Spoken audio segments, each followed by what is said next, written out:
Haleluya. Haleluya. Cyambere banze babwira Imana ntizikorana n'abanyambaraga.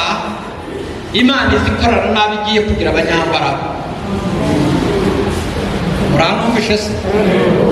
Imana ntizikorana n'abanyambaraga. Imana izikorana n'abantu igiye kugira abanyambaraga. Uko abo twita abanyambaraga kuri yo ntabwo ari abanyembaraga. Usomye igitabo cya Yesaya, Imana yabwiye Yesaya iramubwira ngo abantu bose mutekereza, mataifa yote, abantu bose mutekereza ngo njyewe Mana ya Isirayeli, ngo mubafashe bose mukabashyira hamwe, ngo imbere y'Imana ngo barasa n'agataka kasigaye k'umuzani. Bivuga ko nta muntu n'umwe ukomeye kandi ari ikomeye muri twese. Imana isanze Gediyoni mu bihe bisa n'inkingi pfaka, yamara akisanga kandi kwa Mana, akisanga mu gihugu adafite uburenganzira. Nta kindi cyamuramira usibye Imana y'inyembaraga.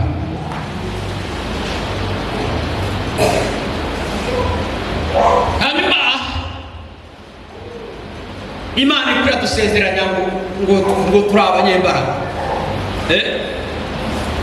Ese turi abanyembaraga?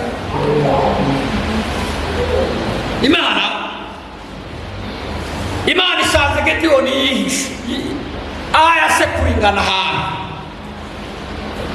Imana avuga ngo yewe wa munyembaraga, nimwumva ko ari ikinyura, mumbabire muhindukire tuganire. Naragira icyo mvuga, mumbabarire mbabwira abanzi tuhaye turwanya b'abanyembaraga bari iruhande rwacu batari. Nitumara kumenya abanzi turwana, turisungiye Imana ifite imbaraga. Bwana asifiwe. Abantu bose Imana yagiye ihagurutsa basa n'abadafite imbaraga, bagira ibintu bahura nabyo by'ibinyembaraga. Narimo soma Pawulo yageze i Korinto amaze kumenya ko afite imbaraga z'Imana. Noneho twebwe bamwe ntituramenya ko tuzifite, kuko ntituraza kuri tere ngo tumenye ko dufite imbaraga.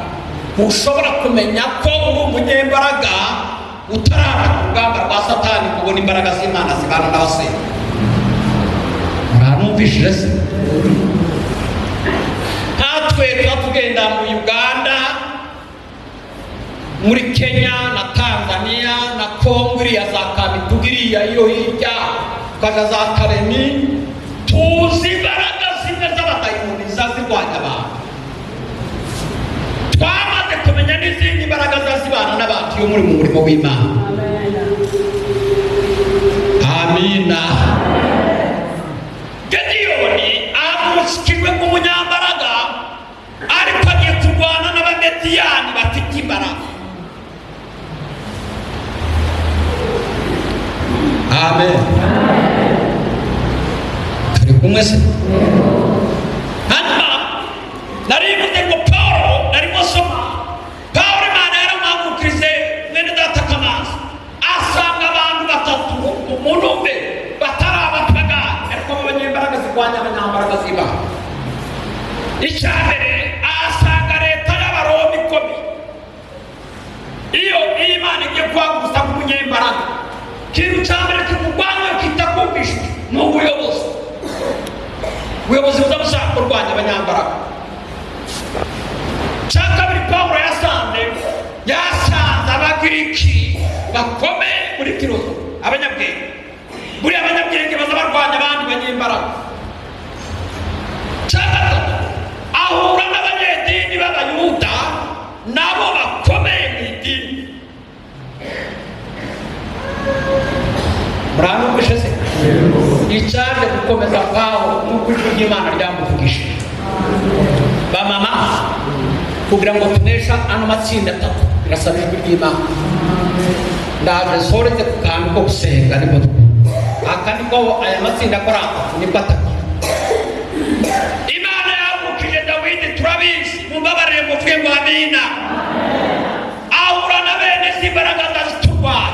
Icyambere arwana n'abakuru biwe bagarafure.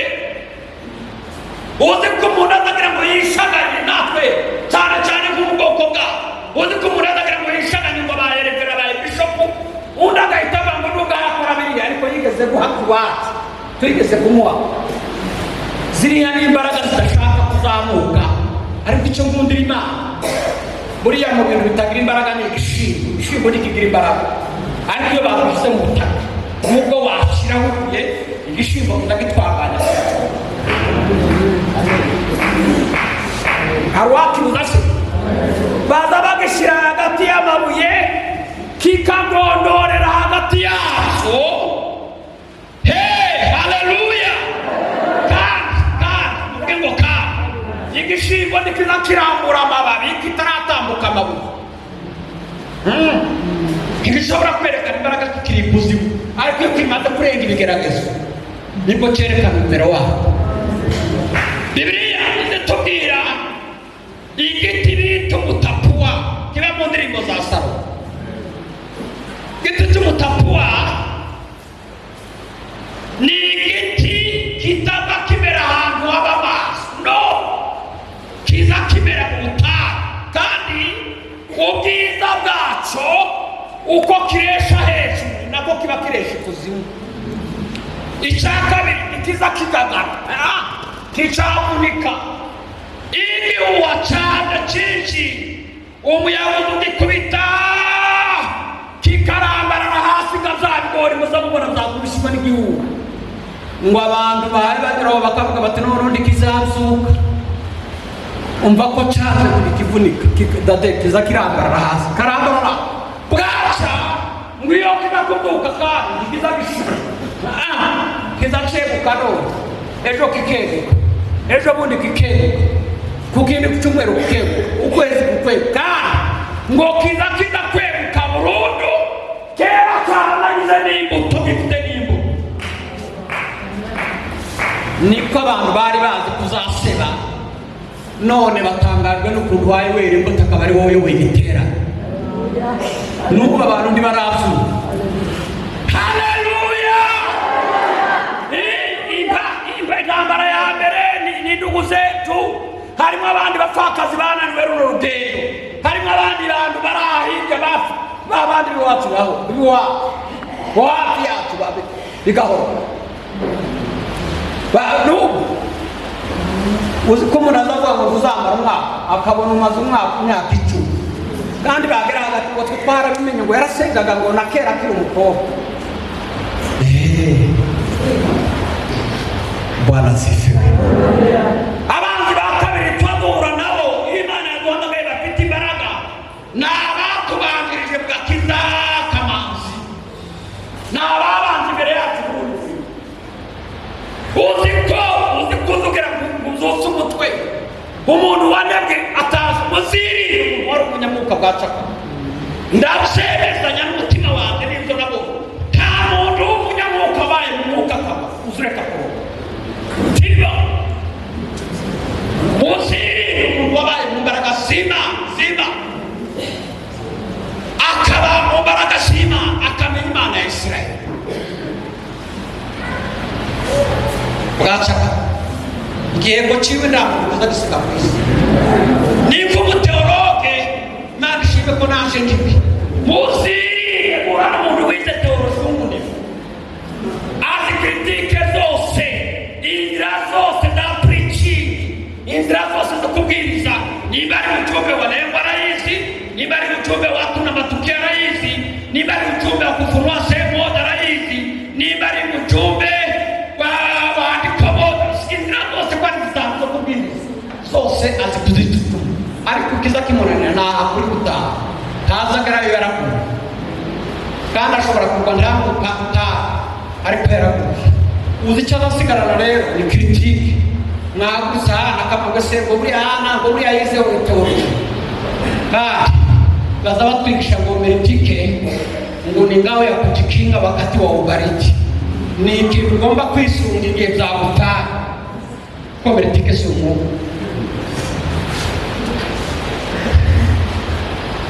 Bwana asifiwe. Cya gatatu ni ibintu by'abanyembaraga tuba tugiye kurwana nabyo. Munumve kuri aka kantu zananiye abandi. Muranumvise se? Ni ukurwana na Goliyati. Dawudi yanesheje Sawuli, anesha Abagarafureyi, ariko Goliyati yari agihari. Muvuge ngo amina. Iyi ni intambara ndangirijeho y'abanyembaraga, kandi iyi mushumba yatumariye abantu. Iyi ntambara iyi yo bashumba baraho ngo ni ukwitwara neza igihe cy'amashini, ni ukwitwara neza igihe zaciye. Tuhafite injumbi, dufite abantu b'abakire bigeze kuba abakire.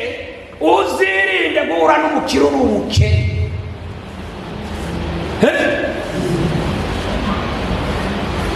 Naha ni waba abahungu bafurungutse vuba bafite amavuta bari mu gupfira, bamukomera amashyi ntamenye ko urugendo akirutangira akazagira ngo yarushoje. Bibuke ko twe twamenye ubwenge dusanga ba Eliya. Narimo mvugana na muzehe hariya Muyomba, uriya niwe mujyakoni wa mbere mu Rurambo. Sinige yabaye umujyakoni rero, icyo kumvisha ni amateka ye. Nje namenye ubwenge muzehe papa yapfuza ari mwarimu, nje namenye ubwenge tuba tumwita mwarimu. Rero nafurunduka bamba mikorofone kagira ngo natsinze urugamba, simenye ko nesheje Goliyati w'Igati, kandi nyuma ya Goliyati hari abandi, hari ibindi bihangange nyine. Hari undi Goliyati w'umugiti, hari undi Bentikategwa, hari undi ngo ni Sebubu utsinze agasirimba, ariko bado haracyari ibindi. Noneho bagira ngaho bakina mama akumva yabaye bishopu cyangwa arikibishopu. Ye baba we watakubona tugukomeye amashyi, tugushyize mu kibuga cy'abadayimoni, tugutereye mu bigeragezo. Burya ko kwita kina mama ni byiza, ariko ni inzira y'ibigeragezo. Kandi ikindi, Imana ntishobora kugukoresha itaragukaraba. Dimba muranumvishe se? Uzi uvuga neza wataha. Dufite abantu bazi kugorora imvu, ngo nubwo yavuze gutya ngo ariko nje numvaga ari ukuyahoja kuvuga. Ukaza kuvuga mu materaniro.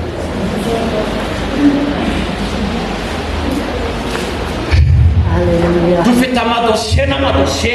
Narizi ko ntarasubira kubona umwanya, kuko abantu baramwimba ikambara navuze nabi. Nawe navuze nabi ikambara kwe, ariko iyi kompara ryapfuze niryo ribi. Muziri bombe ryapfuze aha, muziri umupasiteri wakuru, muziri kina mama wigeze kuba kina mama bwacakanira. Ni kompara ryamurukira iri ahantu zaguturikana, kandi abasirikare bazi amateka y'imbunda. Iyo ryaguye hafi y'umuhanda bakata uwundi hakurya y'umusozi. Mbabwire mwavuze mutikagira inkuru. Ndimo ndagusatira icyo nshaka kuvuga cya kabiri. Hari ikintu cyitwa kuzamuka mukakora igiterane kizana Rwamanja, kizana Fort, kizana na Kibale, kizana Mbarara, kizana Kampala, kizana na Rukinga, kizana abantu bose, kigitumira abantu b'abagabo. Yo baba we nabwe apasiteri ndi Kampala, nimushake mugabanya amagambo. Iki gikorwa cy'abamama kirahitana abantu we cyane ibintu by'itaru. Nimba ari teologa yibitseho, nimba ari uburambe arabufite, nimba ari ubishopu hari icyo bita bishopu, bakaba na arikibishopu. Kimwe ba arikibishopu. Simvuze ngo tugiye guhangana, ariko hari igihe umuntu azasanga umuntu ugatinya uwo bari kumwe. Hanyuma izi mbaraga rero, muvuge ngo izi mbaraga ziduhagurukira kuturwanya, ziza zineshwa n'ikintu cyitwa gusenga.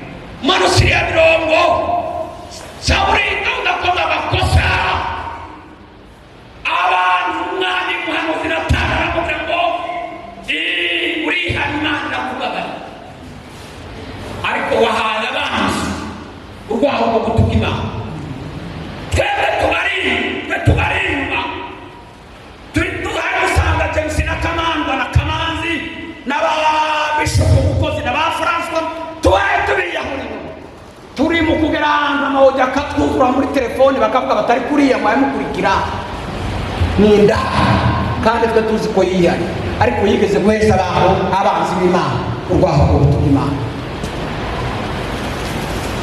murahanumvisha se kandi ubwo muravuga ngo bagasubira kumviriza telefone muramaze. Haleluya. Kandi muvuge ngo kandi Mbarara yafashwe n'imbitabire. Umugabo umwe w'umunyabwenge yaravuze ngo nubona abana barahamuze n'abagore nushaka uzotere sarimu urugamba rwaje nk'abagore. Umusaza amateka y'isi urugamba rwavuze nk'abagore ntawe urashoka batsinze kandi umugabo udatinya abagore uzavuga ngo ntabwenge umuntu uza wemera kuva iwabo agasazira iwanyu ngaho ari wavuga ibintu imitungo yose akayitegeka neza mwese uriya abahungu baza bahaye batereka abakobwa azatereka uriya mukobwa ahaye umwika wewe urashaka ibizatunga urugo nawe ko ariga umutwe wawe ese uyu azakoropa ese uyu nguyu azakubura kandi ngo bagira ibintu bine baza bakangisha abagabo n'ubwo ashaje. Hari umunsi umugore azayicara akamubwira ngo namenye sinarinzi ko iwanyu ari ukumuza mumero kandi arahasaziye kandi afite gahunda yo kuwaho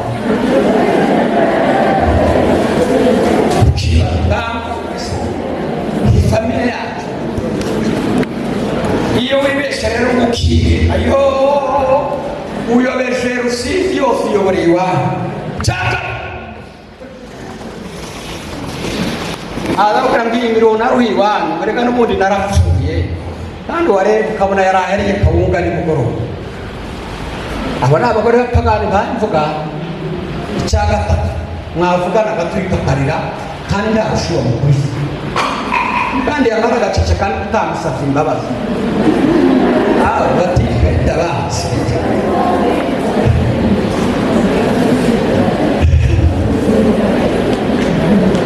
mumbabare muvuge ngo amina. Narimo mbabwira urugamba rwagurusemo abagore bamwe babaye intarire bwaca neza bagakanza umupfakazi bakaburuka turikambara. Bamwe baravuze ngo ni ba Meja General. Meja General ni iranga itaza rihabwa umusirikare utarize kaminuza. Umusirikare warwanya urugamba akarutsinda baza bamuheza Brigadier General, ariko kwitwa Meja General agomba kuba yaratsinze urugamba kandi yaranize kaminuza cyane cyane filozofi na teology. Bakabona kumukubita mu iryo ranga bita Meja General, General Mashuru. Hanyuma twasabye umupfakazi w'Igifaru mugenzi wa mwambabara tukakomera Imana yacu amasitona witwa Ana. Tuza tuvuga ngo nyina wa Samuel ngo ni Ana. Oya, nyina wa Samuel ni Hana. Ntimugasubire kubitiranya. Ntabwo ari Ana, ni Hana. Hana no mu Kiswahili ni Hana. Abanyatanzania baba ngo hana kitu, hana uzao, hana watoto. No usonyo ndi witwa Ana. Dade nawe witwa uyarakurusha umupfakazi mwana wa mama ngo yaramaze imyaka 80 n'ingahe ni napfakazi. Mwumve zangaraga baye batubwira zo kwisunga Gedeon muramba bari tubane muvuge ngo amina. Ngo yahoraga mu rusengero akora ibintu bitatu aramya Imana ngo ayubaha wagasenga n'ukuri. Tugira umukobwa mutara ba James baramuzi yakundaga kuziwava Joyce na Pasadena aramuzi bagaza bacana ngo ni Joyce Murongwe. Yaravuze ngo Satani yahuye na Adamu muri mu ngobyi ya Edeni ngo si Satani ngo yari igomba kuba ari ingori ngo barayise Satani. Murabibishino Satani yuko ndizime Shitani yareri inyuma ya kugira ngo umenye umuntu ushaka kugugusha biragoye. Arabanza arihiraba eja kuri kawunga kwikura kuri kawunga y'imbara imifuka 2 umwaka yawo ushoje abana yabasuye akabagurira ji ku ishuri akaza kubategera akabazana akabageza mu rugo. Mama, iyo umwuka atamu ishuri imbaraga ziziritse inyuma y'iki gifaru buriya azagutera akaga. Bibiliya yavuze ngo Hana ngo yahoraga imbere y'Imana asenga. Mumbabare muvuge ngo amina. Nta kindi kizadusohoza muri uru rugendo rwo gusenga. Kandi mbabwire, narabivuze hano kuri pasa kimwe nasengeye, pasa agiye gusiga Satani ibindi byose yarabitwika idutwara gusenga.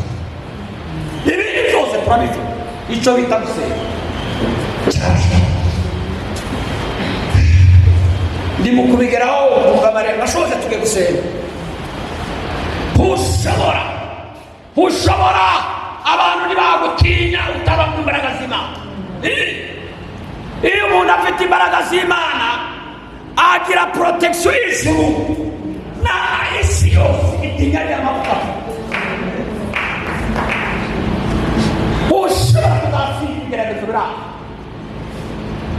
Muri Bibiliya hari abantu nangusoma muri Isirayeli ngo hari abantu bita mubaya na mubaya sana na mubaya zaidi. Hariho mubi na mubi cyane na mubi kurusha. Urabonesha ba mubaya zaidi indyarya zaidi usibye gusenga. Kandi muvuge ngo kandi iyo wasenze cyane abantu bafite inyungu za Satani z'umubiri baza bakuba bakubwira umwanzi wawe baragutuka. Nta muntu umunyamasengesho utazutukwa ntibibaho cyane. Isi tu uburimo siyo bari network yabo niba bari muri MTN wowe uri muri munama ni muri Uganda bo bari Nairobi. Nchi mbili tofauti jameni, ntimushobora guhuza aka kandi ikibazo tugira ntitwatumenyana n'abanga n'abantu ntibakwitangaza ko baba. Bibiliya yavuze ngo Hana Bwana asifiwe ngo yahoraga mu nzu y'Imana agira gute asenga. Gusenga niko kuza gutuma umufata avuga ngo siniyangarika nziringira Imana yandabara n'isabutana ndabara ariko umutima wanjye ni muzima. Ushobora kubona imbaraga z'Imana niba utagusenga.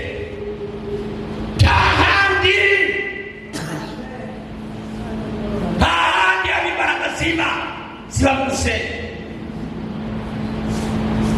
Bose umwe twari kumwe na pasiteri Nyarukuzi, mutware we nawe zaraduhamagara mu kajoka zari bamwe intambara yanze. Aravuga ati mushakira abasenga. Igihe turahantu tubona baraza batukura basaka turaza ngo dushikeya tugaburira barangiza aravuga ngo ejo mfite urugamba rwo kurwana n'abanzi ariko imbunda mfite yagatimba yanze kurasa. Musenge cyangwa babaheze imbunda mujye kurwana. Ni bibi si ikizamini ariko Imana twari twizeye twari twize. Bwana sifa. Musenge niko konyine kuza kubanza kuyoboza ibirari by'abanzi ukayobora ibirari by'Imana. Muramufasha se ko mutavuze ngo amen. Gusenga ni kuza kuguhuza abanzi ukagusuhuza n'abanyamumaro. Ndimo ndashaka kugira ngo dusenge. Bwana sifa. Twarase ngo turirimbe mu kagoroba ni Yesu wamize ku muvandimwe akana kakayesu karaho karuga kifana reka ndebe twimbune atunga ngo bakore uceni yose yagatimbira agenda ati mutahe. Gusenga niko kuza guhambura ibintu byose byanyu. Mubona abasipoza b'Abanyamerika muracari ku rwobo rwa Satani. Mubona abantu bakomeye ba Uganda babaheze ibintu byose barihira abana bose bashingire ngoga mama afiki yawe uracari isoko ry'ibigeragezo. Ariko iyo umuntu yisubiza gusenga ijuru muvuge ngo ijuru rikugenera ibigukwiriye kandi bigasiga bihesha Imana icyubahiro. Haleluya. Natekereje rero izo nicaye n'ingengo bundi mumbabare dukomere Imana yacu bose navuga ngo abofata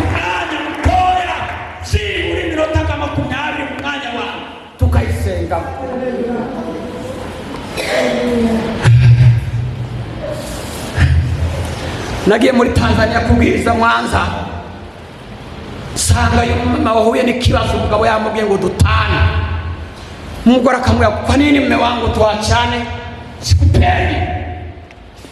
Umugore ati kwa nini unipendi? Atumezaa pamoja watoto, rafta bana banarambia ngo uzagenda tu. Umugore ava mu Imana nasenga sinzagenda. Amuha amafaranga yaraje kuja Dar es Salaam Mwanza, ibato izinyura hejuru y'inyanja ya Victoria. Kubera shitani ya mafaranga yari mugasaka ageze hejuru y'amazi ayanagamo. Wa mugore nawe saa munani aja kugura ifi kuri Victoria, nawe kagasashe kaserere mazi ifirakani, nawe bagere ngo yasamure asanga ko ntabasa. Baravuga se abana abakozi batangania ari ukaza were ayabishe arayafata taringi mwana we yatabaho kamabwiri yatabima batwara se katurira gore cyubahiro. Haleluya. Umugabana babuba kama nimeona bizani pei tena hela hata kwa nini mmewangu sokopeke kwanza nenda bafuni alafu kunywa chai pesa sizipo. Mungu anatoa mugabo ati no niko nataka haraka na speed hari kwanza sasa kaza mbere yo kugafatira ngati mbere yo kugafata urambira wagapfuye nasize kandi kunye muri Victoria undati nanje nakuzifiye muri Victoria usenga kuza gukatisha ibintu bimwe byari zawe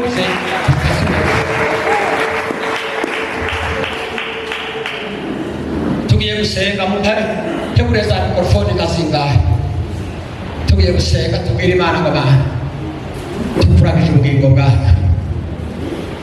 Bibiliya iravuga ngo mureke tubite Imana ubugingo bwacu. Natinze Bwana sifa. Turamuri Imana yacu amaboko.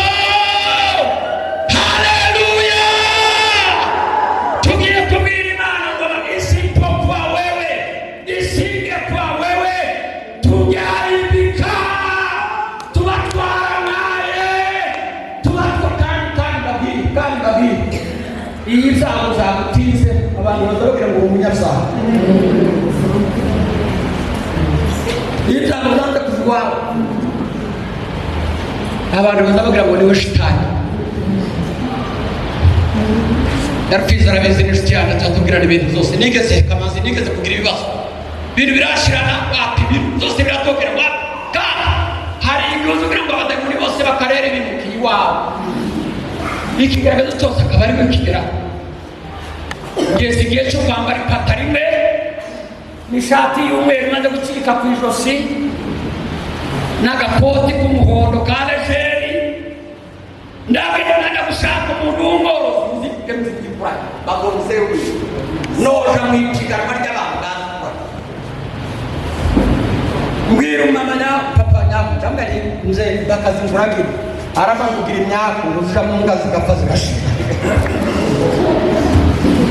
afitu anakia kusema mwache aseme baada ya mama washaka kaburi kama mbonge dalili kuhinga na gazeti imetengero ngiri na stano kuri makunyari na stano na gazeti kumurari ndumwana w'imyaka 18 ngana n'umugabo watoye mu karere uzikute labda ni mama bakazi kuhingi arambira ngo asafari kwa rafika mwani 90 na karibu ndaransubiza ingataraba ibisubizo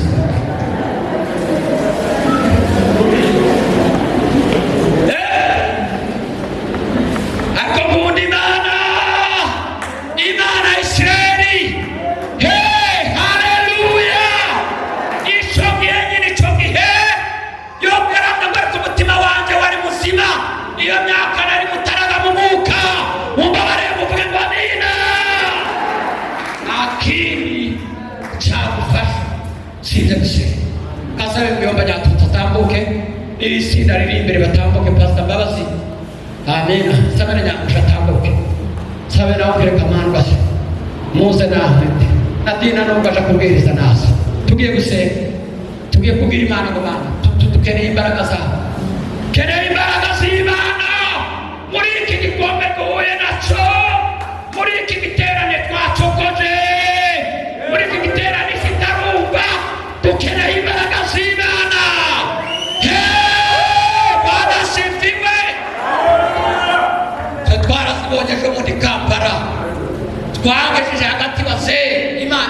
ikoresha abamarayika. Abantu bamwe banga kubyumva. Imana ipfura abana b'impinja barimo akana kanyahoza ngoga, barimo kariya kakamikazi kakoze ubwana nka 50 bwaba butanga amafaranga sinishurira ibingibi cyenda kuri matera. Imana ifite uko yakora bigakura. Mbona wamena tambuke na umera kaka yara kaka yaje akora imbanuka munsi bamumbi bigerageza biza bisimbura ibindi. Icyambere ubaye utaragikira sinamenye impamvu Grace ataje n'uwo mama waseze, sinamenye impamvu nyatuza tatambutse, sinayimenya.